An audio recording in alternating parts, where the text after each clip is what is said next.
누구나 한 번쯤은 손과 팔이 저리고 힘이 빠지는 듯한 경험을 합니다.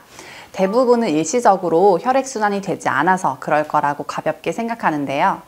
어느 날 아침에 일어나 보니 손이 마비된 듯 힘이 빠지는 증상을 겪는 분들이 있습니다. 팔을 들어 올리면 손이 아래로 툭 떨어지는 손목하수 증상이 대표적인데요. 팔이 움직이지 않고 팔 아래쪽 근육에 힘이 들어가지 않아서 물건을 쥘 수가 없게 되죠. 주먹을 쥐거나 손을 펴거나 팔꿈치를 곧게 펴지 못하고 손가락으로 물건을 짚는 것조차 어렵고 손가락 끝에서는 콕콕 찌르는 듯한 느낌이나 화끈거리는 감각 이상이 느껴지기도 합니다. 손이 저리고 힘이 빠지면 뇌졸중을 생각하시는 분들이 많습니다만 사실은 손 저림의 원인들 중 뇌졸중이 차지하는 비율은 극히 적습니다. 이런 경우는 대부분 팔에서 손으로 지나가는 요골신경에 문제가 생겨서 나타나게 됩니다. 요골신경은 손등의 감각을 지배하는 말초신경이죠. 우리 신경계는 뇌, 척수같이 몸의 중심에 있는 중추신경과 팔, 다리, 얼굴 등 전신에 분포하는 말초신경으로 구분할 수 있습니다. 말초신경은 뇌와 척수의 중추신경으로부터 몸 곳곳을 연결해서 중추신경의 신호를 전신에 전달하고 정보를 수집하는 역할을 합니다. 특별한 이유 없이 손이 저리고 힘이 빠지는 대부분의 이유는 이 말초신경에 문제가 생겨서 일어난다고 볼 수 있습니다. 말초신경이 손상되면 감각에 이상 반응들이 생깁니다.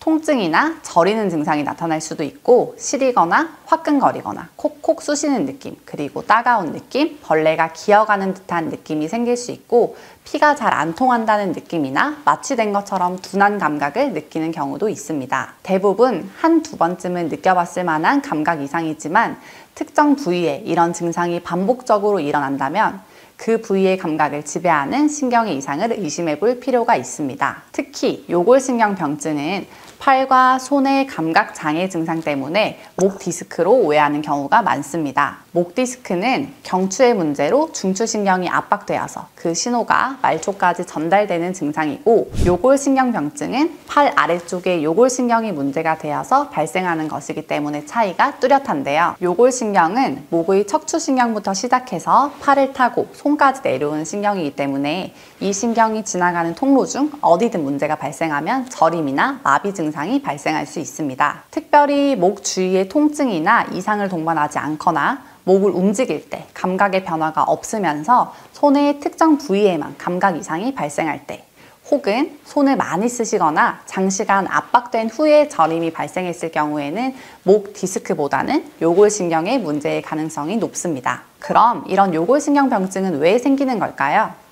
대부분은 일상생활의 패턴이나 습관으로 인해서 신경이 오랫동안 압박되거나 신경의 위축으로 인한 허혈성이 원인이라고 할 수 있습니다. 가장 일반적으로는 손과 팔을 반복적으로 움직이는 작업이나 운동으로 팔을 과도하게 사용하는 경우에 발생합니다. 타박상 같은 외부 충격으로 인한 손상도 원인이 될 수가 있죠.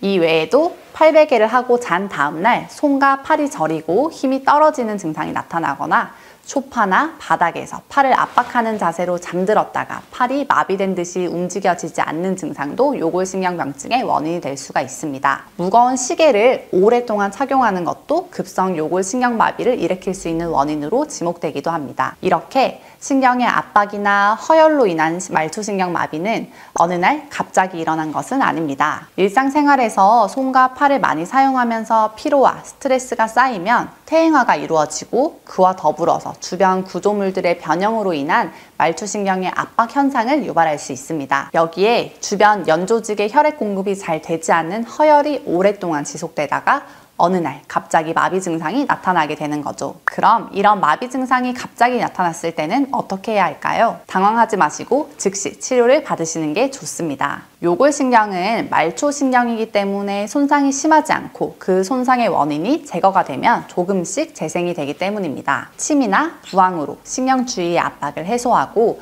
주위 근육의 긴장을 풀어준 후 신경의 혈류를 개선해주면 어렵지 않게 증상이 호전되기도 합니다. 치료와 더불어서 운동을 꾸준히 해주면 마비 증상뿐만 아니라 말초의 혈류 개선에도 큰 도움이 될 수가 있는데요. 다음 시간에는 손 저림과 손 마비에 효과적인 간단한 운동들을 알려드리겠습니다.